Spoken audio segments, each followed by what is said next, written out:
Ginotlo gikan sa basahon ni Propeta Isaias. Balik kung katauhan sa Israel. Sa Ginoo na inyong Diyos, kay tungkol sa inyong kadautan. Ang dama ang inyong igsusulti o balik sa Ginoo. Tingnan siya, pasaylua ang tanan namong kalapasan, kung gawatan ang among pangaliubo, kung tumano nako ang among gisaad kanino.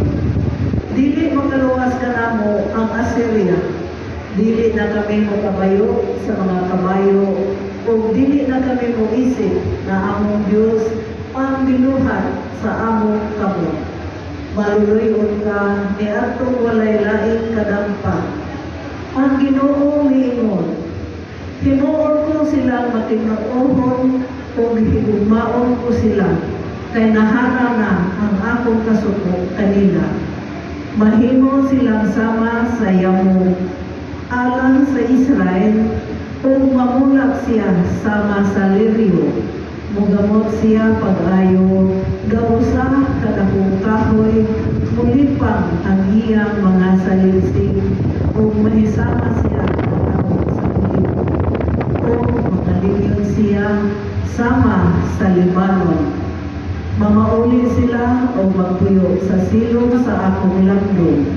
Munamo siya sama sa tanaman, kung mamulak sama sa paras, kung iyang alimyon sama sa binong sa Libanon. O katauhan sa Israel, kung sa may makuha ninyo sa mga Diyos, dili ba ako may nagtubag sa inyong mga pag-ampo? Kung nagatiman kaninyo kanunay, sama ako sa sipre, nalunhaw kaayo, kung ako'y naghatag kaninyo sa bunga na inyong ikaon. Ang maalamon angay mosabot, sa nahisulat dinhi, kung ang masinagbutot angay masayon niini, kay ang matarong man ang tanang paagi sa Ginoo, kung musubay niini ang mga puutan, apan mapadlong niini ang mga malapaso. Ang pulong sa Ginoo. Salamat sa Diyos.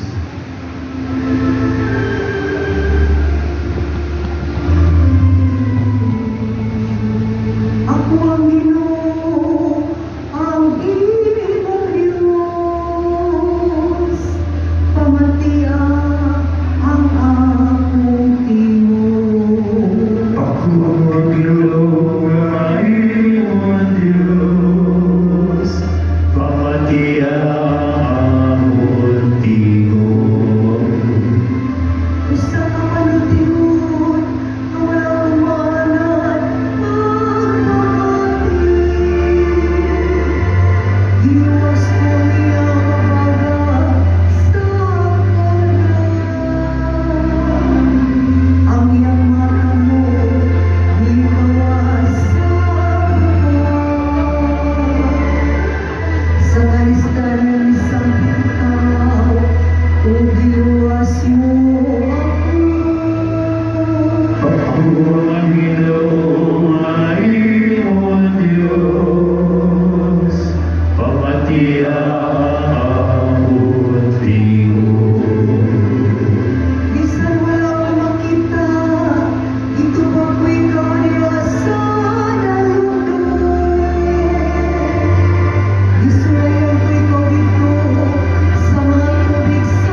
magtutudlo sa balaod nga nakabati sa panaglalis nila.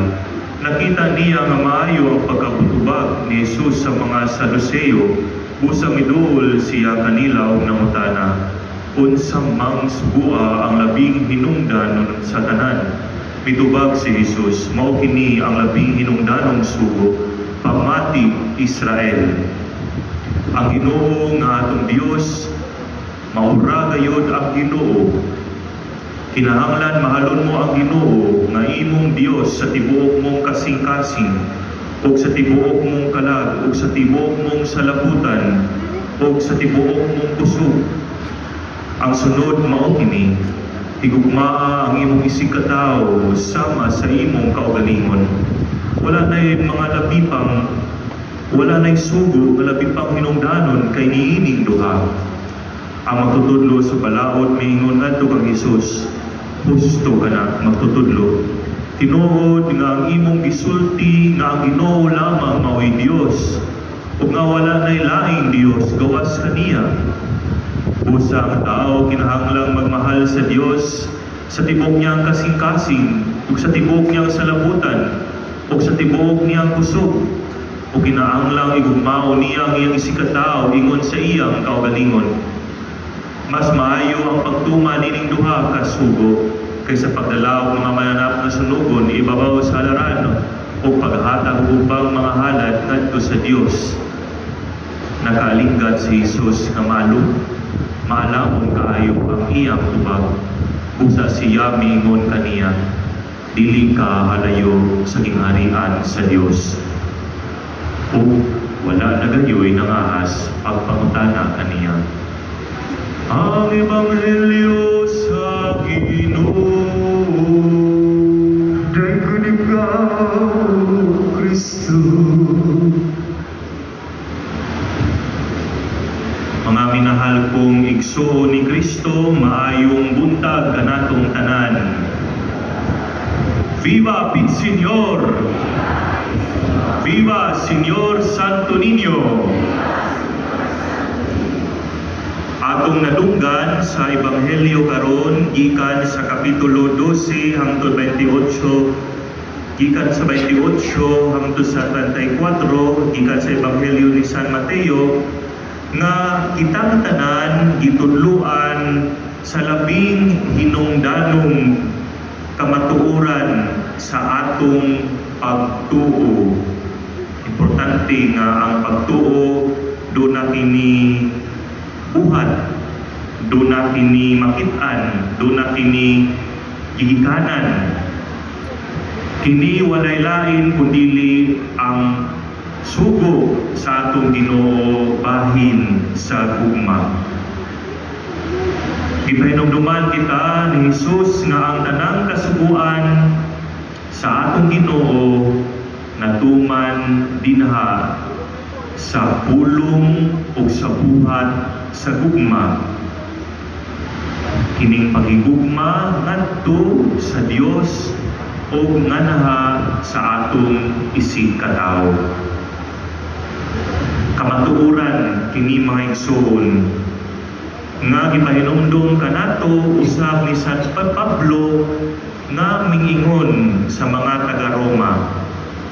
Ang gugma dili mubuhat og dautan sa isig katawo. Dili mubuhat ako dautan sa isig katawo. Mauna nga ang gugma mao ang katumanan sa kasuguan sa atong Dios. Hinumduman nato nga ang tanang sugo dinaa sa napulo ka mga sugo sa balaod sa ato ang Ginoo nga iyang ihatag ng Moises. Ato hinumduman ug unsa kini apan ang pagdili pagpatay, ang dili pagpangawat, ang dili pagtinguha o pagkuha sa dili imo, ug uban pa diusa kining tanan kay napulo ka balaod sa usa ka dakong sugo. O kini ang paghigugma una sa tanan ngadto sa atong Ginoo, ug maduna kita paghigugma sa atong Ginoo ang pagmausap sa ato ang maigsuon mao ang mosunod. Apan kung matinud-anon kita sa ato ang kaugalingon, mao na nakita tanan kinahanglan nga mag-ampo, kinahanglan nga mangayo sa grasya sa ato ang Ginoo. Usahay lisod pagtuman sa sugo. Gusto ta nga higugmaon ang Dios, apan usahay ato siyang dili nato siya ma-prioritize sa ato ang kinabuhi. Tungod sa kadagahan sa ato ang mga buhat, tungod sa usahay sa kabisi sa ato ang kinabuhi ug daghan nato nga mga concerns.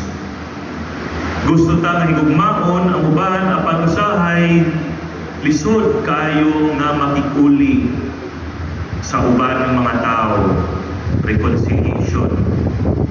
Usahay nagpupot kita sa kasuko sa ato ang kasing-kasing, mao kana nga limited ang ato ang dimensions of space tungod kay ang ato ang kasing-kasing gipugtan man sa kasuko. Usahay gusto nato ipakita nga mas maayo kita sa uban, mao kana ang pride nga nasa ato ang kalag, nga nasa ato ang utok, pagtanaw nato sa ato ang kaugalingon. Mao na nga dali kanato ang pag-look down sa uban nga mga tao. Usahay mosulod usab ang kasina sa ato ang kinabuhi. Mao kana nga makalimtan nato ang gratefulness or pagpasalamat una sa tanan sa ato ang Ginoo sa iyahang mga blessings or bendisyon sa ato ang kinabuhi.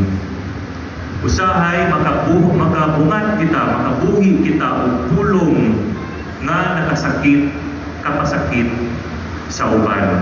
Mao na nga uban o distansya ka nato, dili kita takdon tungod kay nasakitan sila sa ato ang mga buhat o nga naa sa ato ang mga pulong.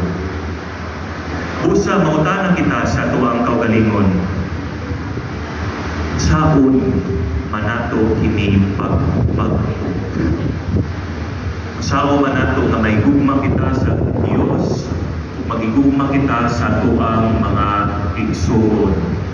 Ingon ni San Agustin nga kaning pagigugma sa Dios ug sa ato ang mga igsoon sama kini sa usa ka coin. Kung tanaw ninyo ang kanang coin, no, two-sided na siya, apan usara ang essence niya, usara ang iyang material. Apan ang kiniatong istoryan karon, it is the spiritual reality of love that is for God and for our neighbors. Mao nga sa atong ebanghelyo kung inyong nanumduman, ang unang pulong ni Jesus ngadto sa iyang sa mga Pariseo, sa iyang mga tinunan, mao kining pulong nga nagkanayon, paminaw. Kung maminaw kita maigsuon, we pause for a while. We take time and we direct our attention to the person whom we are listening to, whose message we want to hear. Paminaw. Mao na nga sa dili pa kita muliho, sa dili pa kita magsugdan ang ato ang adlaw o magdesisyon sa unsang angay nato nga buhaton, kinahanglan nga makakat-on kita sa pagpaminaw. Pagpaminaw sa tingog sa Dios, mo kana kitang gitawag nga sa pag-apply sa atong mga Biblia, sa atong daily scriptural guide, o pagpaminaw, pagtuon, pagtat-on, o pagpaminaw pinaagi sa pagsabot sa ato ang nabasa. Pagpaminaw o pagpaminaw usab sa ato ang tagsa-tagsa ka mga konsensya kung ato bagayon nga gisundan ang kabubuton sa ato ang Ginoo o wala. Mao kana nga ang pagpaminaw here, no, nindot kay ni siya combination sa word nga heart, ang kasing-kasing, dunay pagpaminaw. Mao kana nga ato ang paminawon, ang ato ang tagsa-tagsa ka mga kasing-kasing. Di ba? Kung nasakitan kita, maminaw, gusto kitang paminaw nato nga wibati kita og lain nga feeling sa ato ang kasing-kasing. Mao nga usab kita mamubungat sa ato ang mga pulong, mga igsuon, ato usab nga paminawon sa ato ang kasing-kasing kung dili ba kini sakit, no? Nganha sa ato ang isig katawo, if it doesn't hurt the feelings or the heart of the other person. Mao na ang relationship sa pagpaminaw o sa ato ang kasing-kasing. Pagpaminaw di lamang sa dalunggan kundi ang pagpaminaw sa ato ang mga balatian o sa balatian sa uban. Kung nakapasakit pa kita, kung nakapalipay pa kita, or we are the cause of sadness or kagulanan sa atong isip kaingon. Mao kana nga ato usab nga paminawon here, mga igsoon, ang presensya sa Dios nga nagpuyo sa ato ang tagsa-tagsa ka mga kasing-kasing. Ug nindot gani nato nga ato ang pamanandungan ang kasing-kasing mismo sa ato ang Ginoo kung kini ba nagpitik sa ato ang tagsa-tagsa ka mga kasing-kasing o sa ato ang tagsa-tagsa ka mga kinabuhi. Kay tingali paspas na kaayo ang ato ang baba, paspas na kaayo ato ang mga kamot, ang ato ang mga libo, apan nakalimtan nato kung unsa bagayod ang gibati sa ato ang Ginoo nganhi pinagi siya presensya nga sa ato ang kinabuhi. Ang iya habang kasing-kasing, no, nagstorya ba sa ato ang tagsa-tagsa ka mga konsensya kung ang ato ang tumumba sa kinabuhi walay lain kundi ang paghigugma. O kung tinuod kay kita nga maminaw, adunay matahom nga mahitabo ang ato ang kasing-kasing mga igsoon mahisama sa kasing-kasing sa ato ang Ginoo akong balikod. O kung tinuod kita maminaw sa ato ang Ginoo sa iyang yang presensya o sa iyang pitik siya kasing-kasing ngani sa ato ang tagsa-tagsa ka mga kinabuhi, ang ato ang kasing-kasing mahisama sa kasing-kasing ni Kristo. Dunay naighagip usab mga igsoon ng ato ang Ginoo. O kini walay lain kundi ang pulong nga higugmaon mo. No? Humani ining pagpaminaw sa pitik sa kasing-kasing sa Dios, siya miingon sa tungtag sa mga konsensya. Higugmaon mo. Higugmaon mo siya o higugmaon mo ang naa sa imuhang pamilya, imuhang mga kabanay na naglirong kanimo nga gihimo ikaw nga instrumento sa ato ang Ginoo, instrumento sa iyang gugma. Mao kini ang sugo, higugmaon mo. Dili maghuwata nga ang uban o kini magigugma kanato apan kita una nga magigugma. Dili kita maghuwat nga kita una pasayloon, kundi kita una nga magpasaylo. Dili kita maghuwat kita una hatagan apan kita maguna nga maghatag tungod kay ang pulong ni Jesus para kanato mo o ang iyang sugo mao ang paghigugma, higugmaon mo. O kining pulong nga higugmaon mo umaabot kini nga sa present reality of our life. Wala miingon ang Ginoo nga higugmaon nimo ugma o higugmaon nimo sa sunod nga tuig. So sa takda ta panahon dunay pulong nga ato ang mabatian usahay nga tomorrow is never promised. And the life that we have, the time in our life is a gift. Gasa kini sa Ginoo karon. Mao kana nga ang pagigugma dili ugma dili sa tulo ka tuig, sa atong mga ginikanan, sa atong kabanay, o sa naglirong kanato, kundili karon mismo o maabot nga presente, the present reality. Paghigugma karon mao kini ang sugo sa tuang Dios kanako, kanimo o kanatong tanan. Ang Dios, ang gugmang Dios no nagitudlo kanato sa ebanghelyo dili magulat sa perpektong panahon. Mao kana nga pangayoon nato maigsoon nga dili kita magulat sa perpektong panahon, but in the imperfect realities of our life, in the imperfect reality or sad reality or miserable reality of our brothers and sisters, we make our love come into its perfect form. Mao kana takda ang perfection of love in imperfect situations and realities.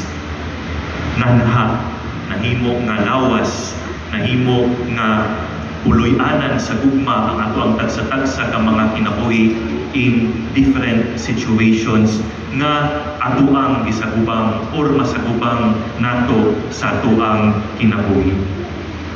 Mao kini maigsoon nga ato gayong gahinan at muhatag kita, no?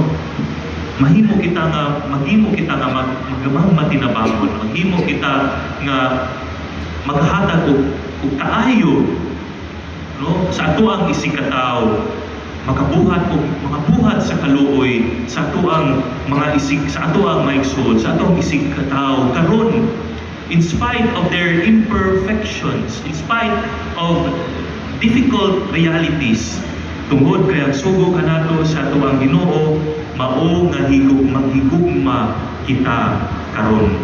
Kay tingali kung ugma na uwahin ang tanan, ang pagpasuluwahi kung uwahi na sa ang ato ang pagpakita sa kasa o paghatag sa kasa sa gugma. Mao kana maigsuon nga dili lang sa gamay nga paningkamot ang Dios dili mangayo o gamay ra, ang iyang ipangayo ang tanan, no? Ang sa ato ang paghunahuna, sa ato ang kusog, sa ato ang salabutan, ang paghigugma. Mamaladtong kita sa unsang paagi ato nga ipakita o ato nga Maria, it comes into reality, this reality of love na itudlo kanato sa atong Ginoo. Viva Pit Señor! Viva Señor Santo Niño! Palihog manindog.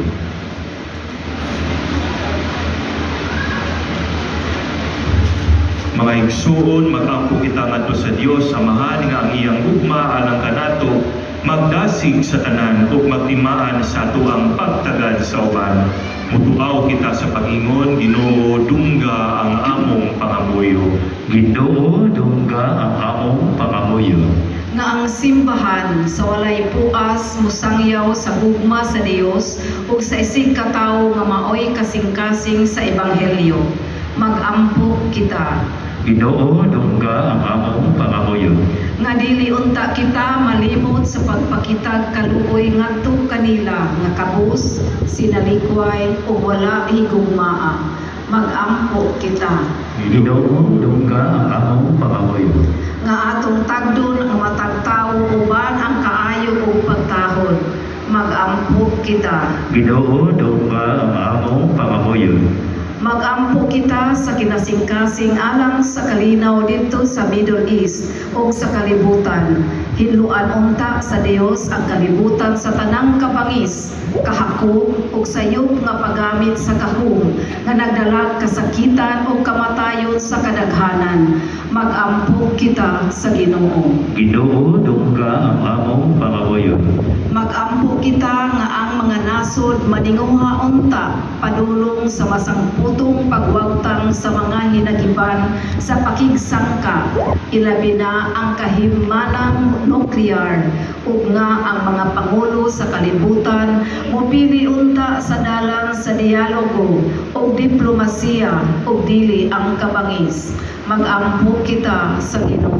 Ituod ka ang among pangabuyon. Mag-ampo kita alang ni atong mga nag-antos tungod sa hampak sa gubat nga ang kalinaw sa labing madali mapadangat na unta kanila ug nga ang tanang katawhan magpuyo diha sa mahusayong kahimtang ug kagawasan. Mag-ampo kita sa Ginoo. Ituod ka ang among pangabuyon. Nga pinaagi sa malumong hikap sa Espiritu Santo, maanggon nato ang mas halawong nga kaluoy alang sa mga masakiton ug sa mga idaran. Mag-ampo kita Ituod ka ang among pangabuyon. alang sa kabatanunan nga mamati unta sila pag-ayo sa tawag sa Dios ngadto sa pagkabalaan ug magpabilin nga apli sa pagpahinungod sa ilang kinabuhi alang kaniya pinaagi sa bokasyon sa pagkarelihiyoso ug pagkapari labi na sa Order of Saint Augustine. Mag-ampo kita sa Ginoo. Ginoo ka among pangabuyon. Nga himuuntang isipon nga takus o mapuslanon alang kanamo nga ang hanglangdong Teofilo kamumot mabayaw na ngadto sa altar sa mga santos. Mag-ampo kita Ginoo ka among pangabuyon. nga ang atong mga minahal nga mitaliwa na dadto ni Kristo ngadto sa iyang walay katapusang gingharian. Mag-ampo kita Ka among pangabuyon. Diyos among amahan, tabangi kami nga sa walay sukod, higugmaon kanamo, ug nga magigugmaay kami sa usag-usa. Kini among ipangayo pinaagi ni Kristo among Ginoo. Amen.